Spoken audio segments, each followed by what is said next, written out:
সুন্দরবনে বাঘের বাস, দাঁড় টানা ভৈরব পাস, সবুজ শ্যামলে ভরা নদী বাঁকে বসত যে হাট, তার নাম Bagerhat. Welcome to Bagerhat, the land of miracle.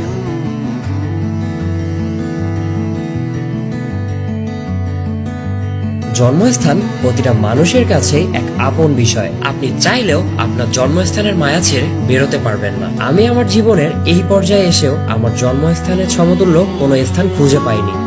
আমার শহর, আমার জন্মস্থান, না না না, শুধু জন্মস্থান না, আমার ভালোবাসার অতি প্রিয় স্থানটি হলো বাগেরহাট। বাংলাদেশের দক্ষিণ পশ্চিমাঞ্চলে 1500 শতকের মাঝামাঝি নবাব নাসিরউদ্দিন শাহের প্রতিনিধি হিসাবে হযরত খান জাহান আলী রহমাতুল্লাহ এই বাগেরহাট জয় করেন। বাগেরহাট বর্তমান নাম হলেও এর পূর্ব নাম ছিল খলিফাতিয়াবাদ। বাগেরহাট নামকরণের পেছনে ধারণা করা হয় সুন্দরবন ঘেঁষা এই বাগেরহাটে বাঘের আনাগোনা থেকেই নামকরণ করা হয়েছিল। আমার শহর সব থেকে আলাদা। কেন আলাদা? আপনি চাইলে আমার শহরে গ্রামের শীতল বাতাস অনুভব করতে পারবেন। আবার আপনি যদি শহরের বিলাসী জীবন পছন্দ করেন তবে আপনি তাও পারবেন। আচ্ছা, আমার মতো আপনারও কি নদী ভালো লাগে? আপনি চাইলে আমার শহরের পাশ দিয়ে বয়ে চলা নদীর অপরূপ দৃশ্য উপভোগ করতে পারবেন। পরন্ত বিকেলে চাইলেই আপনি নৌকায় ঘুরে আসতে পারেন নদীর মাছ দিয়ে। অসাধারণ এক অনুভূতি। আচ্ছা, সুন্দরবনের নাম শোনেনি এমন মানুষ আপনার জানা মতে কেউ আছে? আমার কিন্তু নেই। হ্যাঁ, আপনি ঠিক ভাবছেন। সুন্দরবনের একটা বৃহৎ অংশ আমার শহরের মধ্যেই রয়েছে। সুন্দরবন, নদী, এগুলো শুনে হয়তো ভাবছেন আধুনিকতার ছোঁয়া নেই। না না না, এমনটা একদমই না। আমার শহরে বাংলাদেশের সব থেকে আধুনিক বিমানবন্দর হিসেবে খান জাহান আলী বিমানবন্দর তৈরি হচ্ছে। আর বাইরে থেকে এখন আর আমাদের বিদ্যুৎ কিনতে হবে না, কারণ আমাদের প্রধানমন্ত্রী বিদ্যুৎ উৎপাদনের সব থেকে বড় প্ল্যান্ট আমাদের শহরেই তৈরি করছে, যা হবে পরিবেশ বান্ধব।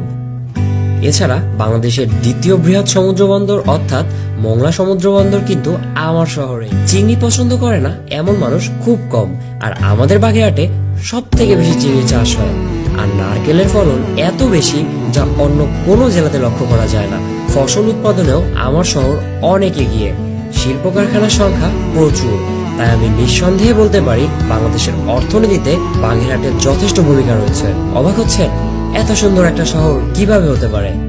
আমি তো সবে শুরু করলাম, ইতিহাস তো এখনো বাকি।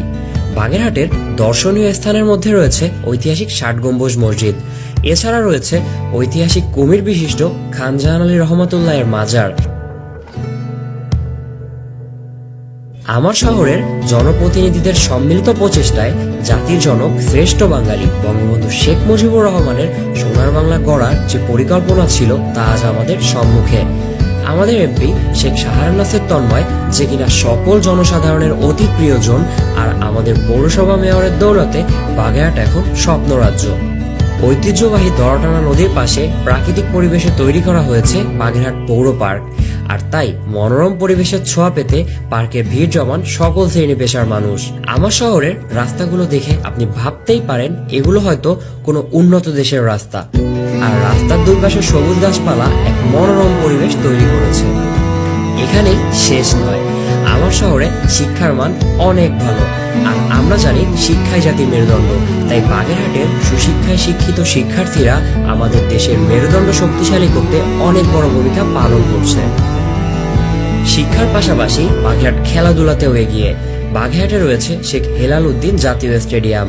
বাংলাদেশের জাতীয় ক্রিকেট দলে বাগেরহাটের সন্তান আব্দুর রাজ্জাক ও রুবেল হোসাইনের অবদান সম্পর্কে সারা দেশ অবগত। তাই আমি গর্বের সাথে বলতে পারি আমার শহর কোনো দিক থেকে পিছিয়ে নেই। চিকিৎসা ক্ষেত্রে আমরা অনেক এগিয়ে। নতুন পদ্ধতিতে তৈরি হসপিটাল থেকে আমরা সকল সেবা খুব কম খরচে পেয়ে থাকি। এছাড়া বাগেরহাটে তৈরি হচ্ছে মেডিকেল কলেজ, যার মাধ্যমে চিকিৎসার মান অচিরেই অনেক বৃদ্ধি করা সম্ভব হবে। বাগেরহাটে রয়েছে সুষ্ঠু ছাত্র রাজনীতি ব্যবস্থা। এখানে সাধারণ মানুষ ও রাজনৈতিক দল একই সাথে দেশের উন্নয়নে কাজ করে। বাগেরহাট ছাত্রলীগের সহযোগিতার মনোভাব ও সার্বিক কার্যক্রমে আপনি মুগ্ধ হতে বাধ্য। আচ্ছা, সত্যি বলেন তো, আপনার কি আফসোস হচ্ছে না এমন স্বপ্নের মতো একটা শহরে আপনার কেন জন্ম হলো না? আমার তো খুব গর্ব হয় বাগেরহাটে জন্মেছি আমি। কখনো সময় পেলে আসবেন আমার শহরে। সত্যি বলতে আমি কোথাও বাগেরহাটের সমতুল্য ভালো লাগা খুঁজে পাইনি। আমার কাছে আমার জন্মস্থান বঙ্গবন্ধুর সোনার বাংলা অনুসারে গড়ে ওঠা বাগেরহাট সর্বশ্রেষ্ঠ। এখানেই আমি সব থেকে বেশি শান্তি খুঁজে পাই। যাদের জন্মস্থান বাগেরহাট তারা সত্যিই ভাগ্যবান।